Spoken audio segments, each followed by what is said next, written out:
Morning, boys and girls, and all you crazy RC people out there. Welcome back to my site. You know, usually my videos start out with a lot of action and loud music and slow motion and all mixed up, and we'll get to that, don't worry about it. But thought I'd start out a little bit different this time because I had some things I wanted to show you. Now, some of you know that a few weeks ago I bought the new Rustler VXL, and it seems like a pretty standard model, not really a lot to it. It's actually a little bit smaller than a lot of the models I usually work on. Here's the Emax. As you can see, it's quite a bit smaller. Also, the Emax and some of the other trucks that I've been showing in my videos are all four-wheel drive, whether they're nitro or electric. This is a two-wheel drive. It's a rear-wheel drive, actually.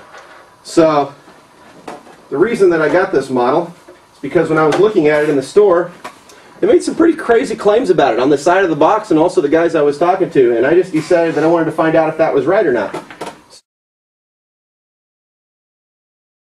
If you use a 6-cell nickel metal hydride, they're saying you can get somewhere around 35 miles per hour. If you use a 7-cell, which is 8.4 volts, they're saying you can get around 45 miles an hour. But look down here. If you use LiPo, they're saying in excess of 65 miles per hour, which is pretty incredible for a model this size. Now here's what we're talking about with the cell sizes. This is a 6-cell. Puts out 7.2 volts. Actually has 6 physical cells in it. That's the one they said will take you to 35. This is a 7-cell. Has 7 cells. You can see this one's kind of beat up. I've used it a lot. And this is 8.4 volt. This is one that they're saying will take you up to 45. Now this is a LiPo battery. LiPos are pretty interesting in that if you don't charge them right, they'll burn down your house. So you have to be pretty careful with them. This is actually 11.1 volts, and this is the type of battery that they're saying will actually take you up to those very, very high speeds. This one is a 5,000 milliamp battery, or milliamp hour battery, and what that means is that's really 5 amps, and it's a 25C. A C is 1 times the amperage that's stamped on the battery. So if you look at this, 5 times 25, that's 125 amps that this battery can put out while it's running. Now, the one thing that I did have to change on this car from stock is the gearing between the electric brushless motor and the transmission. Now, this is the original gear set. It's a 28 for the pinion gear, which is this gear, and an 83 for the spur gear, which is this gear. That goes there, that goes there, okay, inside of this little case. Now, because of the power that's going to be pushed through the engine with the 11.1 volt LiPo battery, you have to change that gearing slightly. So I had to buy 2 different gears, a spur gear and the pinion gear. And what I went with was a 32 for the pinion gear and a 76 for the spur gear. So those have already been installed, and that's really all you have to change to be able to run a LiPo battery on this car.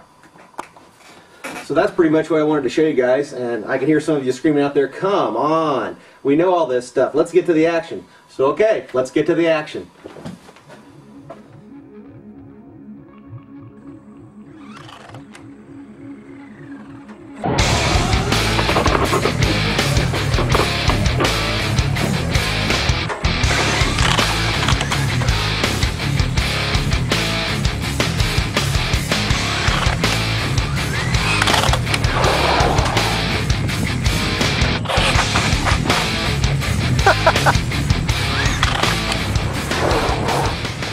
One of the things you have to be careful about with this car, it's so powerful and it's so short and small that the front end is really, really light. So I'm just barely touching the throttle. Okay, I want to show you. This car has so much power. I'm just going to run it holding the back wheel up. I want you to see how deformed the wheel gets just spinning it up about half throttle. So here we go. Watch the back wheel.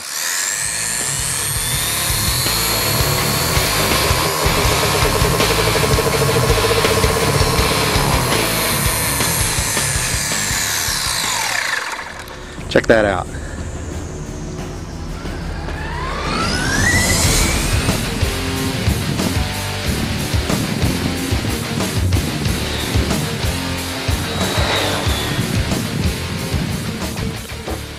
Okay, now this is a handheld GPS unit. There's a lot of different ones out there. This one's a Garmin.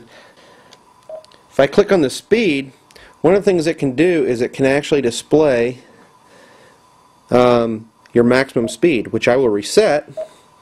Once I reset that, we have all zeros. Now if I move it back and forth so it gets some movement, now notice it actually says that I went at 2.2 miles per hour was my maximum speed. So we can take advantage of that. When we hook it on the car, we can actually see when we slow down again, we can take a look at that and see how fast we went.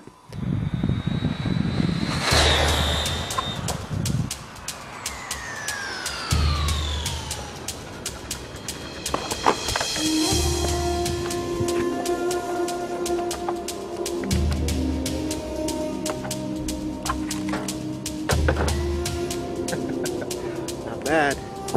Not bad.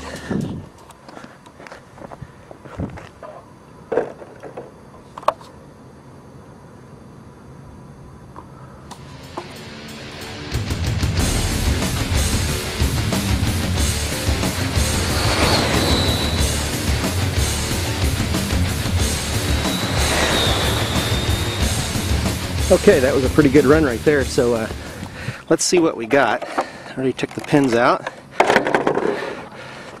Let's see. Looks like 64.8 miles per hour. So that's a good run.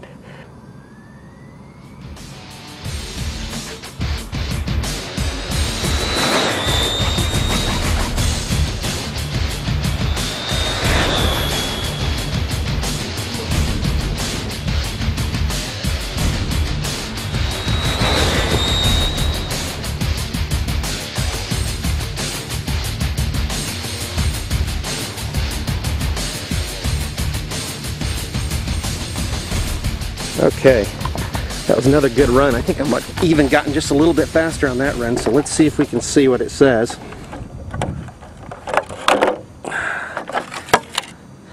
Oh, there we go. That I can live with. Now, if you can't read that, it's 65.1 miles an hour. Now, I could not actually get up to full speed on this car. I still had a little bit left on the joystick. Unfortunately, this parking lot, even as big as it is, if you look, there's a picture of the parking lot, and even as big as it is, I couldn't really fully get up to speed before I had to start slowing down because this car really covers a lot of ground when it's going that fast. So once again, there's the GPS, 65.1 miles per hour. So in fact, the box is correct, and this car will do it. In fact, I have a feeling it'll get somewhere closer to 70 if you had plenty of room and plenty of time.